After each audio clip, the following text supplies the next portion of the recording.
Atenção! Começa agora uma teleaula de Geografia do Ensino Médio. Você vai assistir a teleaula de número 2.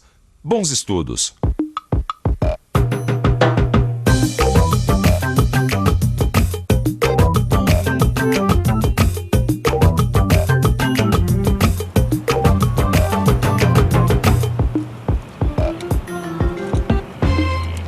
Que vista, hein? Todo mundo gosta de observar uma bela paisagem, não é mesmo? Mas você sabia que ao observar uma paisagem você pode estar aprendendo geografia? É isso mesmo. Quer saber como? Então assista a teleaula de hoje.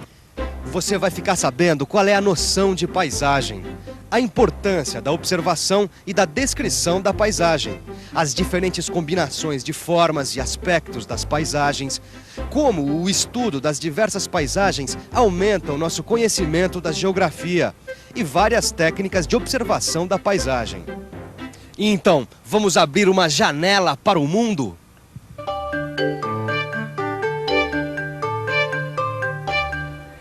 Você já prestou atenção na paisagem que você vê da sua janela? Para começar, vamos entender a diferença entre paisagem e paisagismo.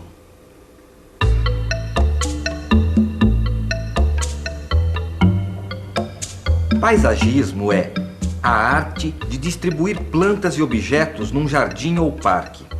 A noção de paisagem para a geografia é indicadora de conteúdo vivo e de processos dinâmicos, isto é, que estão sempre em atividade. Eu tenho aqui a representação de vários elementos geográficos, físicos, como a montanha, o rio. Tenho também elementos biológicos, como as árvores e os animais. Tenho ainda elementos humanos, como os bonecos. E tenho também produtos da atividade humana, como os prédios e o trem. Reunidos desse jeito disparatado, eles não dizem muito. Mas se eu delimitar um espaço e combinar tudo, terei uma paisagem.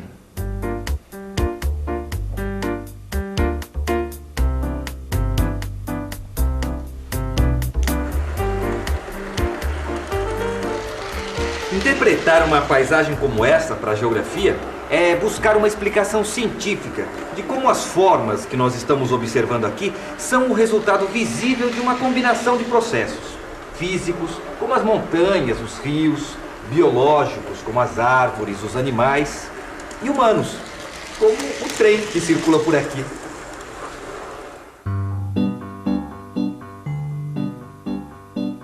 A Baía de Guanabara, que nós vemos hoje, é o resultado de uma combinação de processos físicos e biológicos que foram sendo modificados através do tempo e pela ação humana.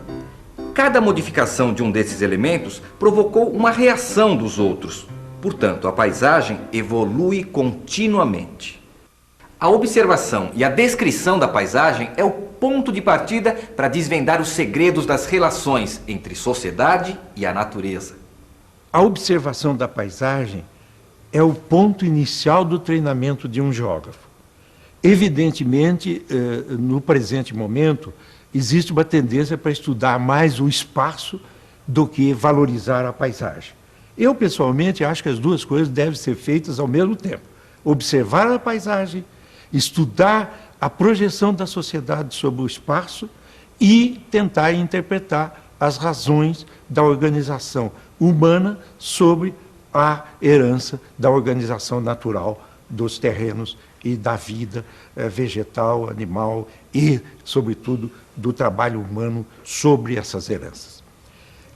Costuma-se dizer que observar a paisagem é se colocar num ponto especial do terreno em que se possa ter uma visão abrangente do espaço a nível do que se pode observar com os próprios olhos. E dentro desse quadro nós temos que fazer interpretações. Nesse sentido, a ciência da paisagem é uma ciência que envolve observação e interpretação. Olhando e pensando, eu posso entender as condições geográficas de um acontecimento. Descubro e distingo as relações que se estabelecem entre os fenômenos que eu observo. Agora eu te pergunto, quais são esses fenômenos? Dá uma pensada aí. Pensou? Agora dá uma olhada nesta foto que eu tirei na semana passada desta mesma paisagem.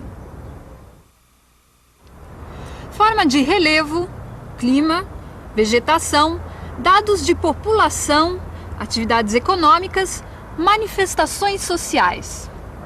Cada um desses dados estão estreitamente vinculados entre si. Isso não acontece só onde eu estou agora não, mas em cada ponto da superfície terrestre. As condições de vida são resultado da maior ou menor ação da sociedade sobre os processos naturais. A combinação é que varia. As paisagens são produtos das mais diversas combinações de fenômenos, mas entre os fenômenos também existe a diversidade. O relevo, que pode ir de barrancos a planaltos imensos ou cordilheiras.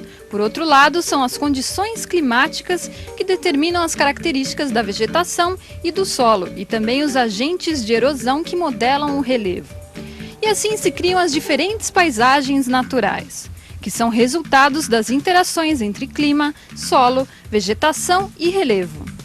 Veja só, Vicente, olha, a interação desses fenômenos pode dar uma paisagem tropical, como essa praia do nordeste do Brasil, olha, um deserto como o do Saara, uma cordilheira como a dos Andes, um planalto como o do Tibete. São as paisagens que a geografia observa e compreende, não é isso? Agora, não está faltando alguma coisa nessas paisagens naturais? Atividade humana. É isso que está faltando nessas paisagens naturais. A atividade humana transforma a paisagem natural em uma paisagem humanizada. Conforme a atividade predominante da população de um lugar, os elementos vão sendo transformados. E assim, nós podemos falar de paisagens agrícolas, paisagens mineiras e paisagens industriais. Ué, Gil, essa aí é uma paisagem industrial, né? Existem paisagens agrícolas como essa aí, paisagem mineira, ou seja, a paisagem muda de acordo com o jeito que o ser humano utiliza o solo. Pois é, até a caatinga, que não é lá essa coisa em termos de recursos naturais, muda muito quando o homem atua e trabalha, olha, vê só. Exatamente. Agora, tem um outro tipo de paisagem que eu queria conhecer melhor, a paisagem urbana.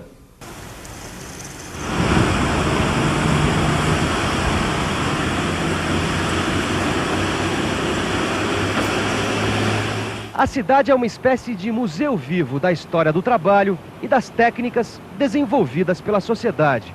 O trabalho humano se incorpora ao espaço onde vivemos, e esse espaço está em constante transformação.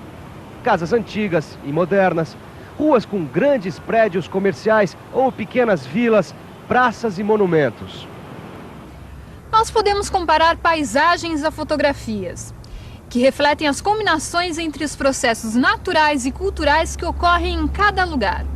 Se nós compararmos duas paisagens urbanas, a de um bairro pobre com um bairro rico, na mesma cidade, nós vemos que o bairro pobre reflete as desigualdades sociais na apropriação da renda, nas ruas sem calçamento, no esgoto a céu aberto, nas praças abandonadas, o que não acontece no bairro rico.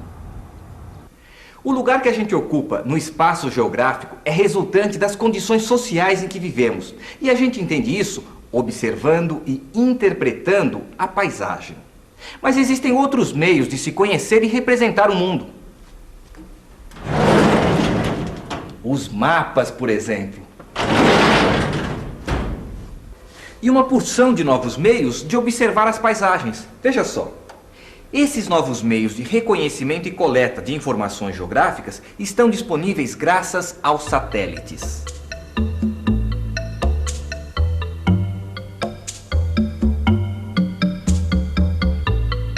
Satélite como a Lua? Não, nós estamos falando de outro tipo de satélite. Satélite artificial, olha aí. Esse tipo de satélite, ele fotografa o corpo celeste e depois envia as fotografias para os laboratórios da Terra.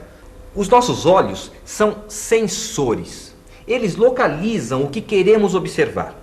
As fotografias aéreas e as imagens de satélite ampliam os limites do olho humano através do sensoriamento remoto. Graças ao sensoriamento remoto, quer dizer, à distância, é possível obter imagens diárias da Terra. Imagens que estão cada vez mais presentes no nosso dia a dia. A previsão do tempo, que você vê na TV e nos jornais, é ilustrada por satélites meteorológicos. Outras imagens são obtidas do espaço. Regiões de conflitos internacionais, como na Ásia e nos Balcãs, regiões de queimadas, como na Amazônia, e o caminho dos furacões, como no Caribe. Esta é uma foto da Baía da Guanabara. Aqui está a entrada da baía. E esta é uma foto da mesma entrada da Baía da Guanabara, feita por um satélite.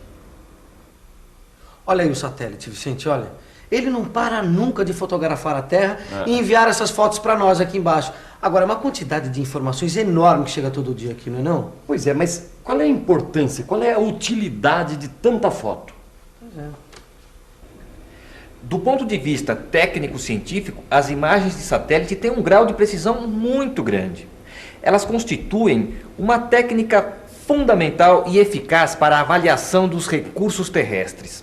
Por isso, os registros de sensoriamento remoto, junto com as fotografias aéreas convencionais, são indispensáveis para os estudos geográficos, ajudando a fazer o levantamento dos recursos naturais e ambientais. Essas imagens fornecem dados e ajudam a estudar e planejar o uso da Terra. Mostram as florestas, as cidades, os oceanos. Permitem, com ganho de tempo, identificar, delimitar e descrever vários aspectos do espaço geográfico.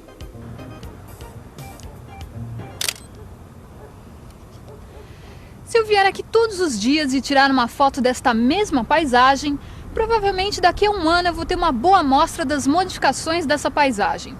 Agora imagine esse trabalho todo sendo feito por um equipamento técnico-científico ultra eficiente, como é o caso das imagens feitas por sensoriamento remoto.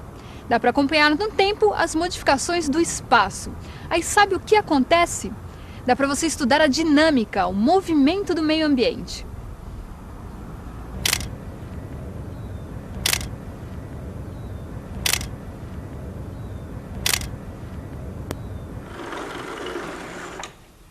No começo dessa teleaula, nós vimos que cada uma das partes que compõem a paisagem se modifica o tempo todo, interferindo nas outras. Essa dinâmica própria é responsável pela fisiologia da paisagem. Fisiologia é a parte da biologia que investiga as funções orgânicas, processos ou atividades vitais, como o crescimento, a nutrição, a respiração, etc. Então, quando nós dizemos que a paisagem tem uma fisiologia, nós estamos falando das atividades vitais dessa paisagem, que nasce ou se forma, cresce e se modifica o tempo todo, como um organismo vivo. O sensoriamento remoto é uma ferramenta e tanto, porque ele mostra as mudanças contínuas das paisagens da superfície da Terra. Compreende? Ah, agora eu entendi. Agora, ia bem uma revisão, não ia não? Ia. E atenção, se liga aí que é hora da revisão. Na teleaula de hoje, você aprendeu que a paisagem é o aspecto visível e diretamente perceptível do espaço geográfico. A observação da paisagem nos permite interpretar os processos físicos, biológicos e humanos. É um método para compreender as condições naturais e sociais de um lugar. A paisagem é o resultado das mais diversas combinações de fenômenos naturais e sociais. Portanto, apresenta uma grande diversidade. A ação do homem no decorrer do tempo histórico transforma a paisagem natural em paisagem humanizada. E para terminar, você aprendeu que as novas técnicas científicas de sensoriamento remoto ampliam a capacidade de observação da paisagem sem dispensar a observação direta. Experimente observar as paisagens que você vê todos os dias. Repare nos elementos, nas modificações, depois dê uma boa lida no seu livro de estudos. Eu lhe garanto que é uma maneira bem divertida de aprender geografia, certo? Até a próxima teleaula!